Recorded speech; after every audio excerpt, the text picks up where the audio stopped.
bom dia. Graça e paz de Jesus para você, sua casa, sua família. Vamos começar o nosso culto da manhã. Antes, os avisos. A gente continua fazendo um recadastramento de membros, então se você não fez, sempre meia hora antes do culto da manhã e meia hora antes do culto da noite. O culto da manhã começa, como diz o Cacau, né? Ele orbita entre 10 e 10 e meia. Mas o culto da noite é às 19, então sempre um pouco antes tem ali esse processo de recadastramento. Vai até setembro, então já passou um longo período, mas ainda tem mais um tempinho para você fazer isso. Próximo, aviso qual é. Eu sei que tem a campanha das cadeiras, exatamente. Estamos nessa empreitada e o Carlão me disse que os números foram atualizados. Vamos ver como é que está ali o nosso... É esse mesmo, Carlão? Tá, a gente atingiu 44,1, subiu um pouquinho, olha, agora a gente precisa arrecadar R$ 9.720,15. Então, você pode participar, você faz ali um Pix na conta da igreja ou no envelope, você especifica que é para doação das cadeiras. Nós teremos bazar, é isso? Não? Pizza, nossa, melhor do que bazar, né? Né? Encontro de casais com pizza, dia 16 de agosto, 7h30, R$ 70 o valor do casal. Vai ser tipo um rodízio, eu imagino, não sei. Mas à noite o Clésio e o André vão estar aqui. Também você pode tirar as dúvidas com eles. R$ 70 e trazer o refri ou o suco que você for beber. Divinamente, a EBF... Olha só, a irmã que disse que eu tenho cara do... Como é que ela falou? De quem que é? Do medo. Vocês têm medo quando vocês olham para mim? Ela disse que eu devia ser o medo. Eu não sei se ela me elogiou, o meu talento artístico, né? Não sei. Mas dia 26 de julho... das 13 às 18. De novo, né? Eu disse isso domingo passado e reforço isso. Orem pelas crianças que vão participar, né? Dos últimos anos é impressionante. Parece que sempre aumenta o número de crianças que vêm para a EBF. E é um dia inteiro assim, com muita atividade para elas. E que nós temos essa expectativa de que elas se encontrem com Jesus, que elas conheçam Jesus. Então, orem por esse tempo. Tá? Então, e você também pode participar, procura a Nath para isso. Ela não está aqui, mas pode mandar uma... Quem que é o backup da Nath? Alguém sabe? A Emily. E quem é o backup da Emily? Que ela não está aqui, por exemplo. Um terceiro backup. Manda mensagem para a Nath, põe no grupo lá. Quero ajudar, ela vai te dar trabalho para você fazer, porque a gente precisa de mão de obra, né, de voluntários para isso.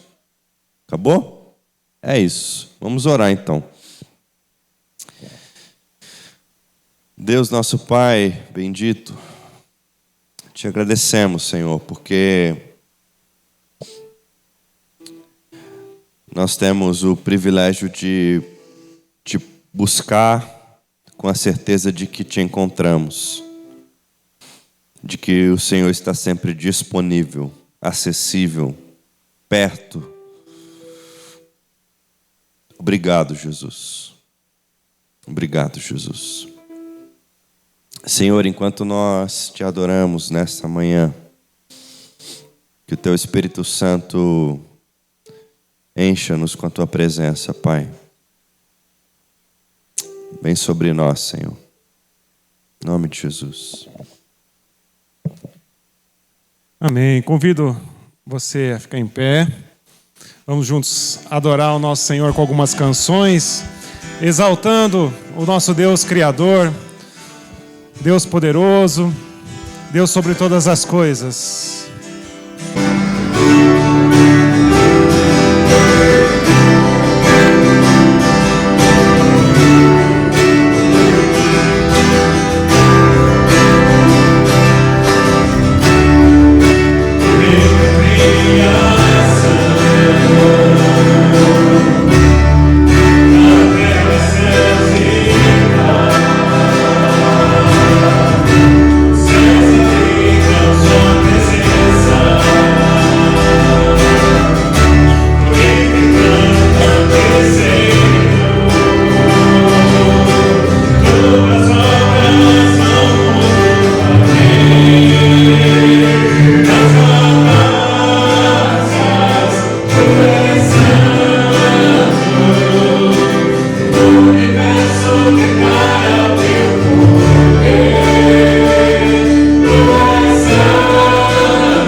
Amém. Louvado seja o nosso Senhor, Criador de todas as coisas.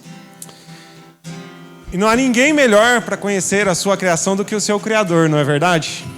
Aquele que nos criou, nos conhece por dentro, conhece toda a nossa vida, né? Tudo como os nossos defeitos, as nossas qualidades, né? E esse mesmo Deus Criador, Ele pede para que nós confiemos nele. E a palavra do Senhor diz que se nós confiarmos no Senhor, as nossas forças serão renovadas. Então eu gostaria de convidar você a cantar nessa manhã essa canção conosco, que nos lembra que nós devemos confiar no Senhor e que no seu poder as nossas forças serão renovadas com a nossa confiança no nosso Deus. Amém?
Obrigado, ó Deus, obrigado por ser o nosso eterno Deus, ó Deus. Aquele que nos ampara quando estamos fracos, ó Deus.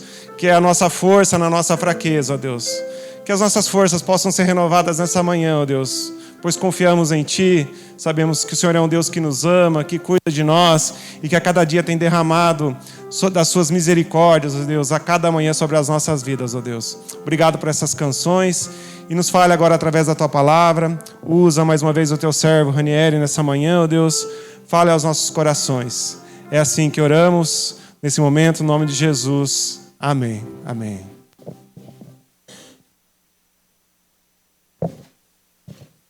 Amém. Quero te convidar a abrir comigo a sua Bíblia no Evangelho de Marcos. Marcos capítulo 10.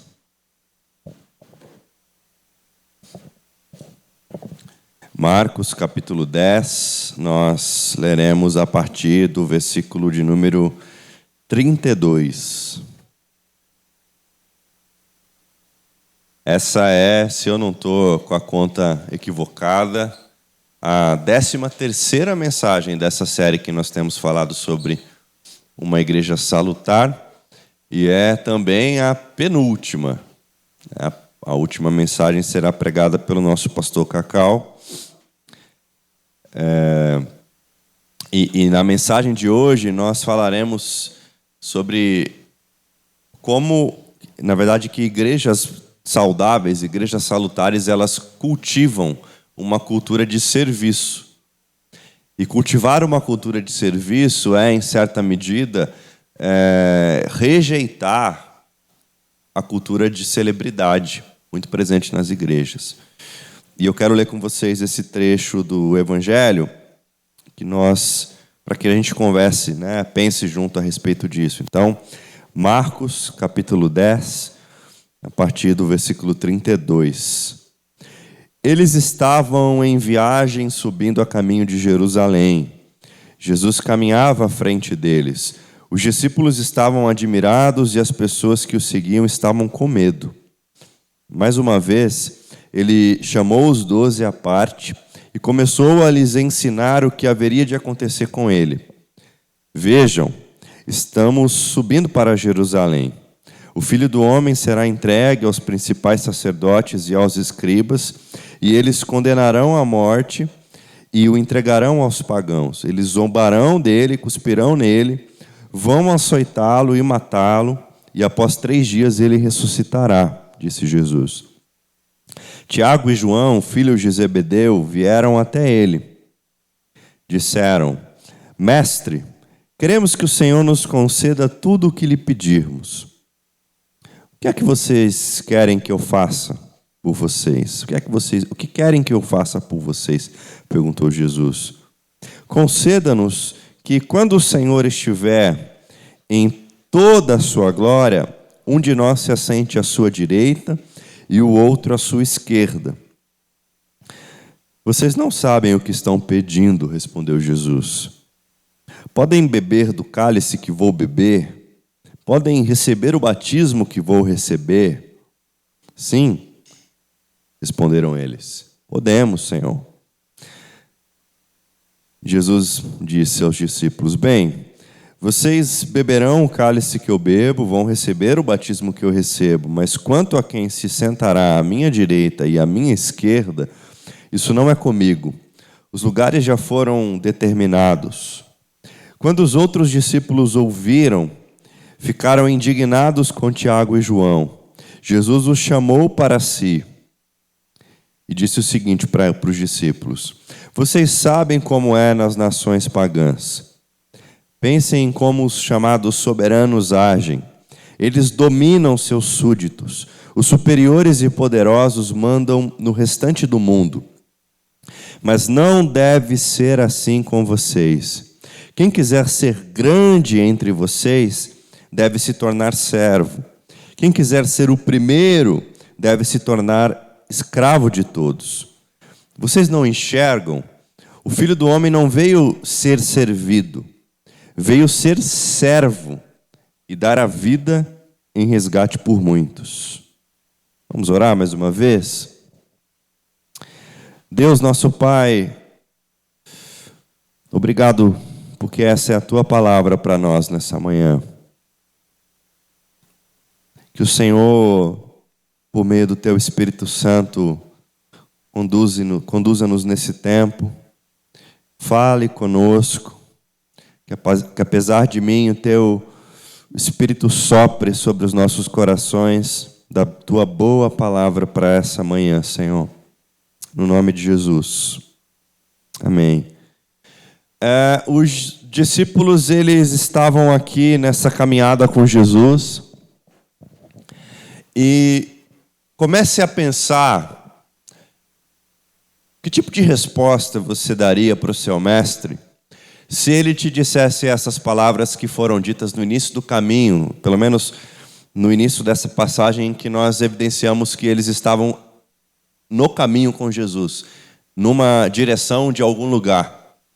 E nessa direção desse lugar, Jesus olha para os discípulos e começa a falar para os discípulos como quem quer inculcar mesmo, reforçar na cabeça deles: olha, nós estamos encerrando essa etapa do trabalho e eu estou indo para um lugar para viver uma situação de morte, de sofrimento.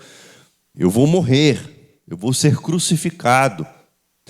Jesus está repetindo essas afirmações para os discípulos com a expectativa de que eles soubessem minimamente a respeito desse doloroso caminho que ele enfrentaria. Se imagine nessa cena. Se imagine nessa cena em que você está ouvindo do próprio Jesus, ele dizendo para você: olha, eu serei morto, vou ser crucificado, mas eu vou ressuscitar. Qual seria a primeira coisa que você pediria para Jesus diante desse momento em que ele te conta mais uma vez o que ele haveria de passar? Pensa aí, o que é que você pediria para Jesus? Porque esses homens, Tiago e João, e os outros discípulos também, mas especialmente Tiago e João, e o texto de Mateus, acho que o texto de Mateus, inclusive, traz ali a informação de que eles foram até Jesus por meio de Maria, né, da mãe de Jesus.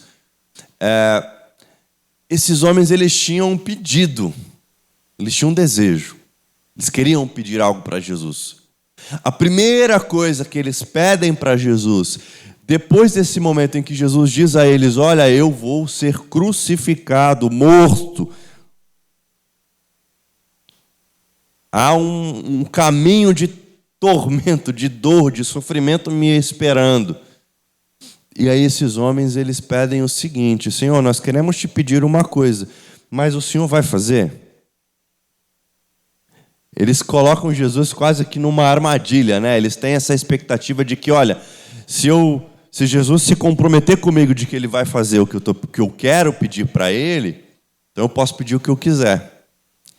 E a resposta de Jesus para eles era: peraí, o que vocês querem pedir? Jesus não dá esse cheque em branco para os discípulos do tipo: olha, podem me pedir tudo o que vocês quiserem que eu vou fazer. Não, ele quer saber: o que é que vocês querem pedir? O que é que está incomodando vocês? Qual o desejo que está aí escondido no teu coração? E aí esse desejo sai dos discípulos, né? Ele é escancarado. E os discípulos pedem para ele destaque, glória, posição de influência, fama. Era isso que eles queriam. Porque imagina você ocupar essa posição de estar à direita e à esquerda do trono de Deus, da glória de Deus. Isso é destaque, não é? Isso é poder, fama. Agora, nós percebemos que essa cultura de celebridade não é algo do nosso tempo. Muita gente confunde achando que é porque agora tem rede social, então está todo mundo querendo virar celebridade, todo mundo quer virar influencer, todo mundo quer publicar, todo mundo quer ser visto, todo mundo quer engajar. Não, não, não, não, não, não. Isso vem lá dos discípulos. Olha, eles querem esse lugar ao lado do trono. É o primeiro pedido que eles fazem para Jesus, diante da afirmação de Jesus. Olha, nós estamos indo para um lugar onde eles vão me condenar à morte.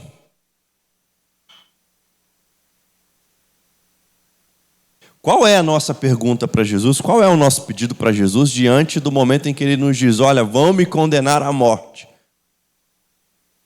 O pedido desses homens era, Senhor, nos dê destaque. Evidencie que nós fomos aqueles pelos quais o Senhor tinha predileção. O Senhor nos preferiu. E olha que curioso, porque o texto fala que os outros discípulos ficaram muito irritados com a situação, não é mesmo? Os outros discípulos ouviram aquela conversa toda e falaram, gente, o que está acontecendo aí? Em que momento esses dois acham que são melhores do que nós? Porque alguns comentaristas vão dizer, acho que quase que a maioria deles, que o grande incômodo dos outros discípulos não era necessariamente o fato do desejo que os discípulos, que Tiago e João externaram, teria sido um desejo ruim, que causasse vergonha. O grande incômodo desses outros discípulos era, como assim eles estão achando que são mais importantes do que nós? Ou ainda, mas espera aí, Jesus vai os escolher e nós vamos ficar de fora desse lugar de destaque? Então havia esse medo, essa preocupação, eles estavam com o coração assim. Então olha só, primeira coisa para a gente começar esse caminho aqui, é que é importante entendermos que nós temos que reconhecer a sedução do poder e da fama. E olha que interessante, no livro que Cacau e eu temos estudado para trazer essas mensagens, os autores vão dizer que a cultura de celebridade não é uma exclusividade de grandes igrejas. Não tem a ver com o tamanho da igreja, tem a ver com o ego das pessoas, com o tamanho do ego das pessoas. Não é a respeito da igreja ter 100 ou 1000 membros, mas de como o líder, o pastor, se enxerga nessa igreja de 100 ou de 1000 membros. Então, nós precisamos reconhecer que é uma coisa sedutora nas grandes e nas pequenas igrejas, nas comunidades periféricas e nas comunidades posicionadas nas regiões centrais das grandes cidades. É uma sedução. Mas ao mesmo tempo que nós reconhecemos que existe essa sedução, a primeira coisa que nós temos que fazer como resposta é rejeitar. Nós rejeitamos essa cultura de autopromoção. Porque não é esse o modelo de Jesus para nós. E, em sequência disso, nós resgatamos o modelo de Jesus, que é o modelo do serviço. E é o modelo do serviço, muitas vezes, silencioso, anônimo.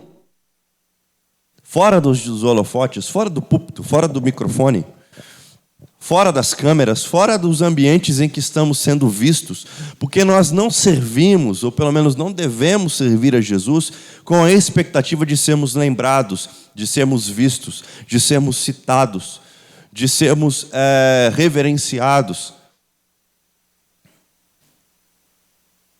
Uma vez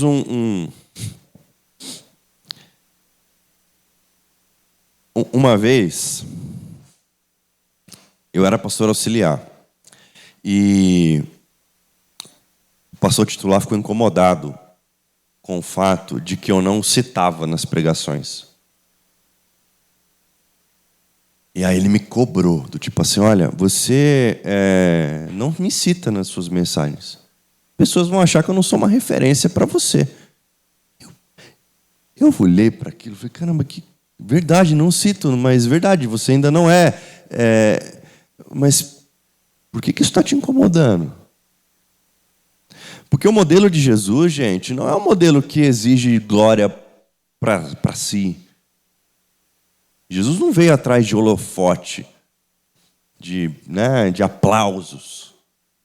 Então, é muito importante nós resgatarmos na nossa vida comum na nossa espiritualidade diária, uma consciência de que Jesus nos chama para uma vida de serviço ao próximo, e o próximo é o próximo. Já tem conferência para dizer quem é o teu próximo, não precisa ir nesses lugares. O próximo é o teu próximo, quem está perto de você, quem cruza o teu caminho, quem se apresenta diante de você com necessidade. Esse é teu próximo, esse é o meu próximo. E nesse serviço, quase sempre, ele é anônimo, silencioso, sem destaque. Então nós primeiro reconhecemos que existe essa sedução. Segundo, nós rejeitamos essa cultura de autopromoção. E em terceiro lugar, a gente vive nessa experiência de servir de forma silenciosa. Ok? Por que nós fazemos isso? Nós fazemos isso porque nós queremos resistir a essa cultura de desejo por honra, por glória. Os discípulos, eles estão aqui dizendo: olha, Senhor, queremos que o Senhor nos conceda tudo o que lhe pedimos. E o que é que eles pedem? Eles pedem um lugar na posição de glória, de honra, de destaque. E quando eles pedem isso, fica escancarado que esse desejo, que está desde os discípulos, não é algo do nosso tempo, como eu já disse, não é uma coisa que costuma ser difícil de ser encontrada. Está presente na gente. Está presente. Só que a realidade de que isso se faz presente muitas vezes nos nossos corações deve nos levar para uma consciência crítica mesmo, de cuidado, para que nós não busquemos o serviço como forma de valorização de quem eu sou, ou ainda mais grave, de identificação de quem eu sou. Como se aquilo que eu fizesse, aquilo que você fizesse, definisse quem você é. Então você faz aquilo porque aquilo define quem você é para os outros. E na medida que você faz aquilo para que os outros te enxerguem da forma como você deseja que eles enxerguem, para que o teu ego continue sendo alimentado, nós nos distanciamos desse modelo de Jesus. Então há que se ter muito cuidado com aquilo que nós pedimos. Tiago vai dizer, que a gente pede e não recebe porque pede mal, pede errado. E pede errado por quê? Porque pede para satisfazer os seus próprios desejos, as suas próprias vontades. Ego. E quem é que não luta com o próprio ego? Isso não é só na igreja. A gente luta com o nosso próprio ego nas nossas relações. Nas relações entre pais e filhos, nas relações entre os cônjuges, nas relações entre os colegas de trabalho. Nós lutamos com o nosso próprio ego o tempo todo. Porque é muito curioso o que acontece. Nesse modelo de sociedade, em que se busca honra, glória, destaque, fama, evidência, isso é experimentado e vivenciado com o verniz de espiritualidade, muitas vezes, como que não, mas eu estou desejando algo nobre. Só que, no fundo, o que nós estamos fazendo é competindo uns com os outros. Para definirmos quem é melhor, para definirmos quem, no caso de igreja, quem prega melhor, quem tem o melhor sermão, o melhor esboço, a maior igreja, o melhor coral, a melhor estrutura, os melhores professores, porque a minha igreja é assim, porque eu prego desse jeito, e nós estamos competindo uns com os outros, numa lógica que vai se retroalimentando com um final de destruição conjunta. Todos se destroem, porque competem entre si e se distanciam da graça de Jesus e da compreensão de que há no Evangelho um chamado para uma vida comunitária em que nós não competimos, nós nos unimos. Então, por isso, esse combate deve ser feito de forma muito intensa dentro de nós, para que a gente não caia nessa armadilha da competição. Porque a nossa igreja prega sobre sermos uma igreja salutar, e aí a gente começa a cair no engano, ou pelo menos corre o risco de cair no engano, de que somos melhores, estamos mais preocupados, estamos mais atentos às dores das igrejas, quando na verdade o nosso serviço deve ser cuidadoso, zeloso, silencioso, para que o nosso coração permaneça sendo examinado diariamente, para que nós não caiamos na armadilha da competição, na expectativa de obtermos glória para nós mesmos. Entende?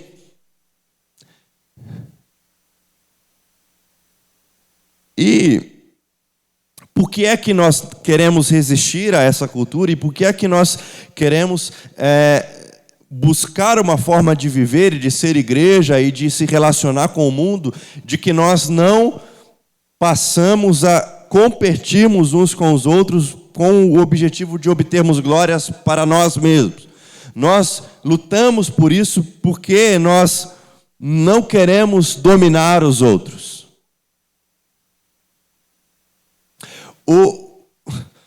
O diálogo de Jesus, a conversa de Jesus com os discípulos é maravilhosa, porque ele diz o seguinte: olha, tem um modelo de autoridade que é exercido na sociedade.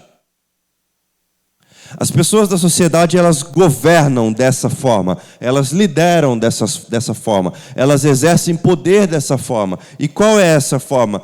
Dominação. Elas dominam. Na versão que eu li para vocês aqui, eles dominam seus súditos. Pensem como os soberanos agem. Eles dominam seus súditos. Os superiores e poderosos mandam no restante do mundo.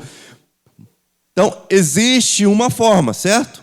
Jesus está apresentando, olha, lá, ou aliás, aqui, perto de nós, é assim que acontece.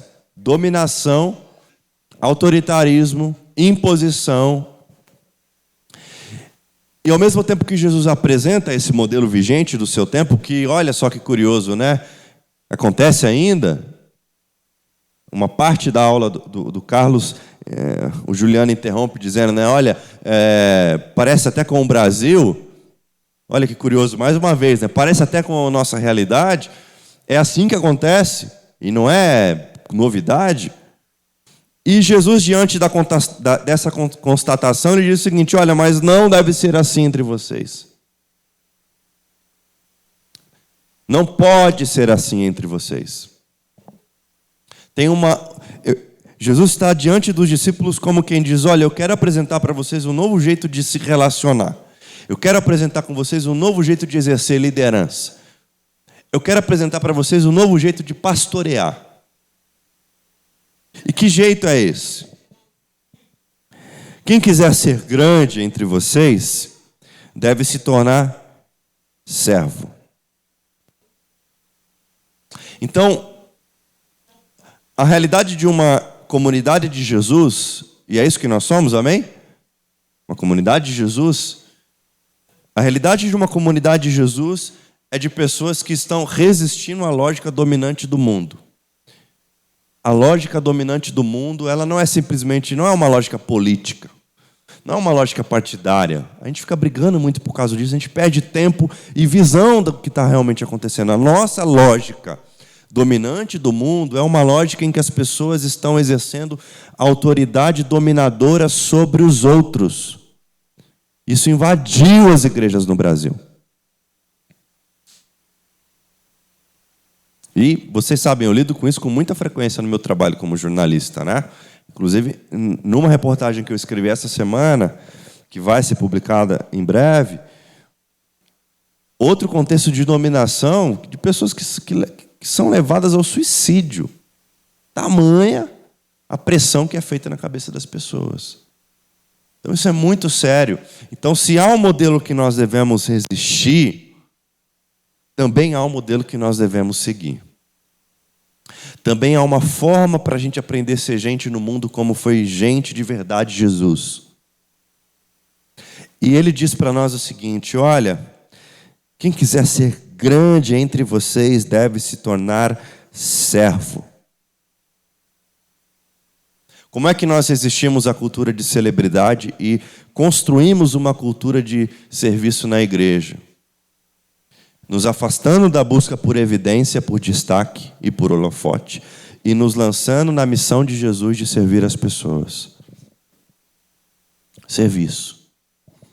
Percebam que não tem nada diferente do que está aqui. É o simples de Jesus mesmo. Nós devemos nos engajar no serviço. E há um risco muito perigoso aqui, da gente confundir também o seguinte: olha, então já que o pastor está dizendo que a gente tem que começar a servir, eu não estou dizendo que a gente tem que começar a servir, porque a gente já está servindo. Mas muita gente pode ouvir a mensagem e pode dizer: então vamos começar um ministério do serviço, sei lá, põe um nome qualquer no serviço aí. E aí a gente começa a fazer aquilo como se a estrutura, como se o programa, como se a forma fosse mais importante do que de fato as pessoas. É uma terrível armadilha também, porque servir as pessoas é priorizar as pessoas e não as estruturas organizacionais que podem possibilitar esse serviço. O alvo é a pessoa, é o próximo, é o vulnerável, é o esquecido, é o enfraquecido. É para essas pessoas. A boa nova do Evangelho é boa notícia para quem, diz o texto? O Evangelho é boa notícia para os pobres. Então, o serviço deve ser um serviço despossuído de desejo por destaque, esvaziado de busca por engajamento. É serviço porque Jesus servia de forma simples. Então, a nossa dinâmica de serviço tem muito mais a ver com bacia e toalha do que com multidões de pessoas fazendo alguma coisa, seja lá a coisa que for, ou com grandes avivamentos. Não, a gente está preocupado e deve se atentar que a vida de Jesus é uma vida simples, que o pastoreio de Jesus e os pastores que nós temos como exemplos na Bíblia Sagrada não são pastores que construíram impérios para si mesmos, certo? Tem algum pastor na Bíblia rico? Conhece? Conhece algum pastor aqui na Bíblia? Paulo, Timóteo, Tito? Esses caras, eles eram ricos. Eles buscavam evidência para si. Eles estavam ocupados em mostrar o que eles estavam fazendo para que as pessoas vissem como eles eram bons. Porque esse é o perigo, né? A gente servir para ser visto, para que as pessoas acham que nós somos boas pessoas. Quando, na verdade, nós servimos porque fomos alcançados pela graça de Deus e porque essa graça nos envia a comunicarmos dela mesma para os outros, em obediência a Jesus. Quem quiser ser o primeiro deve ser escravo de todos. Servir a todos. Então, na nossa luta por resistirmos e por rejeitarmos culturas que promovem culto à personalidade das pessoas, nós vivemos uma vida de serviço humilde, muitas vezes anônimo, muitas vezes silencioso, muitas vezes consciente de que nós fazemos, aliás, todas as vezes consciente de que nós estamos fazendo isso, porque é isso que Jesus espera de nós, e não é porque nós queremos ser aplaudidos, não é porque nós queremos ser lembrados, não é porque nós queremos receber destaque, moção de aplauso na Câmara Municipal da cidade. Tudo isso também é legal, mas não é o nosso objetivo. O modelo de Jesus é um modelo de bacia e toalha. anônimo. Anônimo. Porque Jesus, o nosso Senhor, não veio ser servido, gente. Ele veio ser servo e dar a vida em resgate por muitos. Sobre vida que nós estamos falando. O serviço, a cultura de serviço numa igreja, uma igreja que cultiva uma cultura de serviço, ela não está ocupada em criar celebridades. Ela está ocupada em formar discípulos e discípulas de Jesus. O nosso chamado como igreja de Jesus, como comunidade de Jesus, é formar discípulos e discípulas de Jesus. Já viu gente que apresenta as pessoas da igreja dela como esses são os meus discípulos? Nós não formamos discípulos para nós. Nós formamos discípulos para Jesus. Nós não queremos criar celebridades no nosso meio.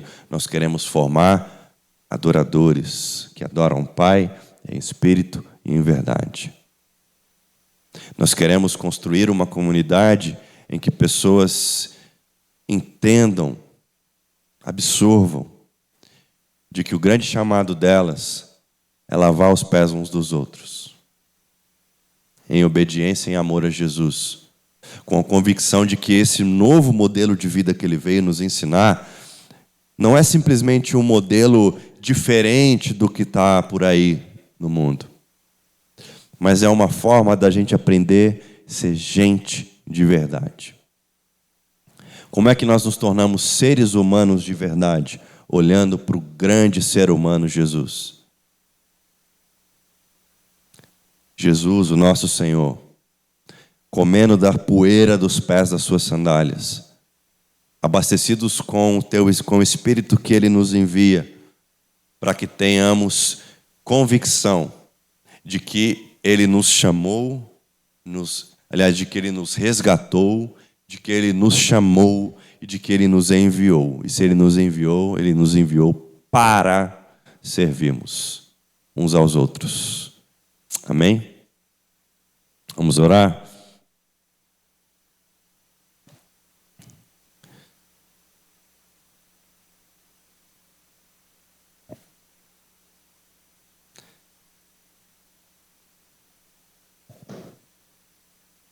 Deus nosso Pai,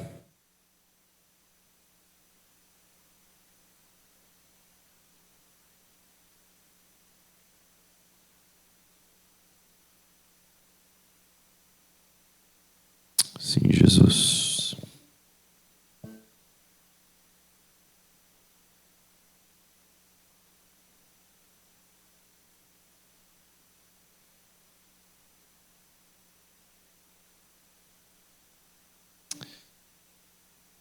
Querido Deus,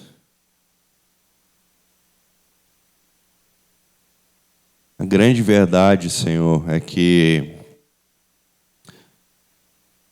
o nosso coração facilmente cai nas mais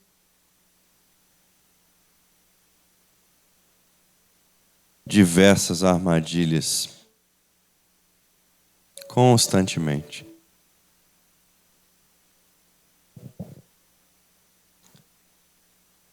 Mas sabemos que há no Senhor uma incansável vontade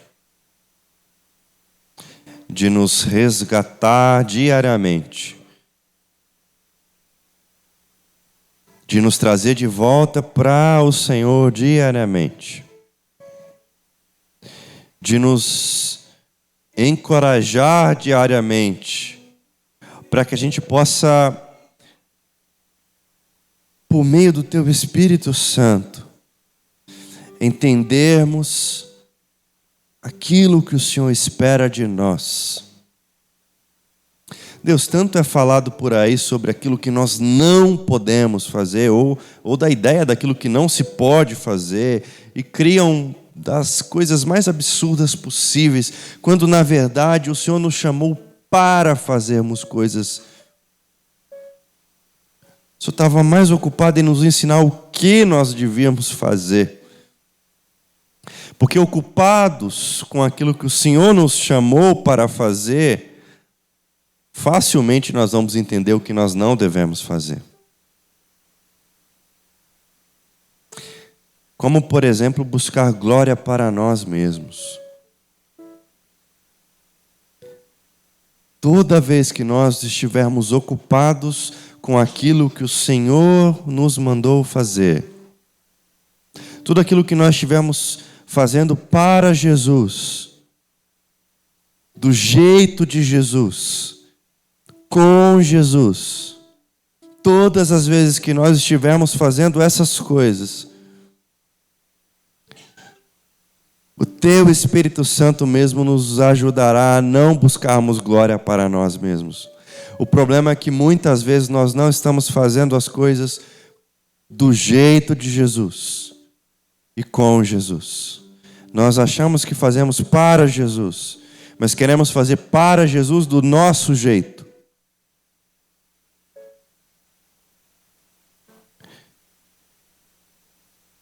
Livra-nos disso, Senhor.